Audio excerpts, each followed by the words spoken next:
What up, y'all? It's Season Love, SZN, Ayurveda Suwabi, and welcome to another episode of the Money Healing Monologues. Over here at the Money Healing Monologues, I like to open up a space to speak about the development of Black wealth, health, and excellence. So, join me every single Monday where I like to reiterate, reteach, and dissect some shit that I just think us as a Black community should speak about. And of course, the purpose of this is to open up a conversation. So please feel free to comment down below and tell me your thoughts. If you agree with me, if you disagree with me, if I ruffled some feathers, whatever the case may be, comment down below and let me know.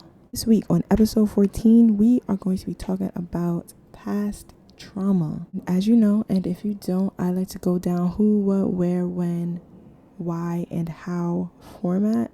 And the how will always be a question that will be down below in the description if you're watching on YouTube, and in the question box if you're listening on Spotify, Anchor, or Apple Music. Let's just get straight into it.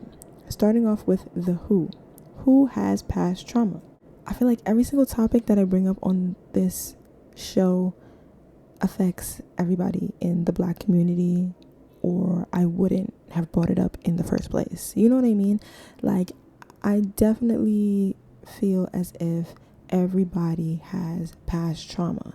And the reason being is because all of us were once children. As children, we were all impacted by our external environment. You know, the people, places, and things that we experienced as a child had an impact on us, whether we want to perceive it as good or bad. Bringing me into my what, the question that I asked was, what is the inner child? And I feel like this is so important to highlight so that people can kind of understand and wrap their head around how past trauma affects you right now in this present moment. You feel me? So the inner child is our innocence, literally what we were or who we were when we were our youngest, where we were like in our younger years. I want to say from ages 0 to 13 or 0 to 12, you're a child, that's your inner child. And then 14 to 18, that's your inner teenager. Or I want to say even 14 to 19 is your inner teenager. Our inner child was when we were at our most innocent self. When we were at our most true and authentic selves. Think of it as like when we were a blank canvas. We came into this world, we popped out of the pussy, and we were a blank canvas. We didn't know what the fuck was going on. We had no clue what anything was. We were literally just living, breathing, and following our instincts. And what impacts us and what changes us is the world that is around us. So for a lot of people, or just for everybody, our world was our household, where we lived, who we lived with. And the things that they thought, the things that they learned growing up was projected onto you because you were a baby. You had no choice. That's the environment that you were put in. Moving me into my where, I asked, where do we experience this lack of innocence in our adult years? This lack of innocence that we today as adults have stems from the harshness of this world. So when we were at our most true and authentic selves, because our parents and the people that provided for us had to live and endure through a harsh world, they had to create different coping mechanisms and trauma responses to the shit that occurred around them. And so did you.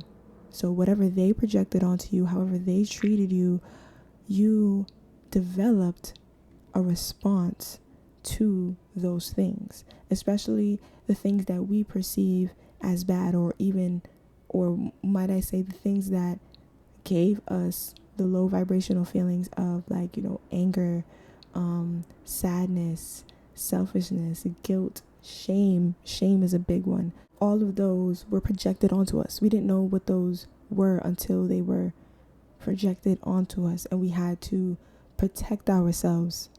So, for instance, a way that my innocence was stripped from me as a child was being yelled at all the time. Oh my goodness, I used to be screamed at all the time. And my response to that screaming and yelling was to go mute.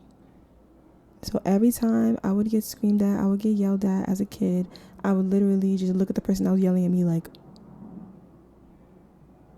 complete and utter silence. I would not say anything to them, and I would wait until they were done, and then I would go about my day, because that's just how I saw to protect myself, to counter the energy. That's how I learned, or how I taught myself to protect myself from the harshness that happened to me. And trickling into my adult years, who I am now, or like even in my inner teenager, that part of my life was definitely where I exercised a lot of silence when it came to people giving me negative energy or low vibrational energy. That's how I learned to respond to it. So as I grew up, that's how I kept doing it until I made the conscious decision to shift that energy. Like, the world is rooted in a lot of fucked up shit, creating the egotistical society that we live in today. We were definitely brought up, and we were bred. This society was bred from a very hyper individualistic and egotistical energy, which creates this very, very, very inflated sense of self for every single individual. Bringing us back to, K through 12. I mean, all these tests, all this putting us against each other and praising the quote unquote good ones and punishing the quote unquote bad ones, based on a criteria that they created in order to put us against each other. Understanding that brings me into my when, and I asked, when do we see this take place in our everyday life? The answer to that was when people start projecting. We all project. Going back to this inflated sense of self, we are taught to kind of have this confidence for the external and materialistic shit that we have. The materialistic shit like clothes and, cars, stuff like that. Just physical features as well gives people the impression of being right or fitting the standard. You know what I mean? The standard, like I said, that was set in order to put us against each other. That's where the confidence lies, in the external, which is why there's a lot of selfish and greedy people that are out here, because we were taught, in the statistics, or like just the standard that was set and was taught to us, was meant to put us against each other. And in that, when placing the confidence in that, in the external, breeds like a whole lot of people, feeling as if they're right. You know what I'm saying? Feeling as if it's their way or the highway. Feeling as if like everything that they've been taught, or everything that they have learned to know, is absolutely correct. Not understanding that there were things set in place in order to make them a certain way. Which is why I say it is so important to reiterate and dissect certain shit, so that we can actually get to the nitty gritty of why you think the way that you think. Why do you think the way, or why do you think what's right is right? Because somebody told you that. Somebody told you that was right. You didn't come up with that yourself. The problem with people projecting is that it's just a whole bunch of people projecting wrong shit onto other people, and then making people doubt themselves, when in all reality that projection came from a false narrative that somebody told them. Are you following? Do you understand what I'm saying? Like, it's just a really vicious cycle that we are in when it comes to how the world has affected us, and the reason why we do the things that we do. Because if we understand that we all have been impacted, we all have been traumatized one way or another, whether you want to perceive that trauma as good or bad, it is so important to reiterate certain things for yourself, so you understand why you do the things that you do. And then putting the confidence away, not in the external things that you have, but in the internal, will allow us to highlight the things that occur on the inside, emotions that we feel on the inside, and how we actually feel about certain things that occur in our lives. And this brings me into my why, and I asked, why is this important? And the answer was understanding why we are the way that we are, and putting this confidence or this inflated sense of self not on the external but on our internal will help us acknowledge that we all feel the same things in this human experience. You know what I'm saying? We've all felt the embarrassment, we've all felt the jealousy, we've all felt the envy, we've all felt the anger, we've all felt, all of these different emotions that connect us all as a human race.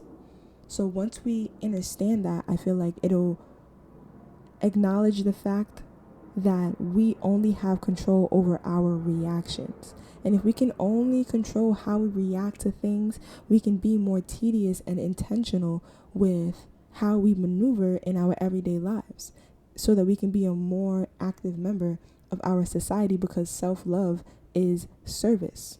You're loving yourself, and you're reiterating things for yourself and taking accountability for yourself so that you can connect with other people better. Because people can't connect with you when you're clouded by your own made-up perceptions that were given to you from when you were at your most innocent. It's not your fault that you have the trauma that you have now. Absolutely not. It's not any of our faults. However, it is our job to break it down and comb through everything that we think that we know in order to breed a more comfortable society for all of us to live in. Because at the end of the day, solitude absolutely is beautiful. We all deserve our solitude. We all deserve to have our alone time to look within, learn things about ourselves. However, at the end of the day, whether you like it or not, we have to connect with each other in this lifetime or on this earth, because we are breathing and because we're all here with each other.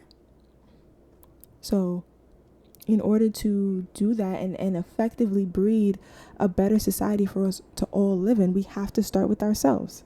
We have to look within ourselves and understand why we do the things that we do. Do the shadow work and hold accountability and dive deep into that introspection so that you can learn why you do the things that you do and why you are the way that you are and why you react the way that you react. And then bringing me into my how, the question that I came up with was, how has your past trauma affected your decision making? I think that this is a really good question to just kind of crack open the book to shadow work and really diving deep into who you are and taking accountability for the things that you do. On that note, thank you so much for tuning in to this episode of the Money Healing Monologues. I really appreciate you for being here. Don't forget to answer this week's question down in the description if you're listening on YouTube, and in the question box if you're listening on Apple Music, Spotify, or Anchor. I appreciate you guys so much, and I hope that you have a beautiful, beautiful, beautiful week, because you deserve it. See you guys in the next episode. Peace.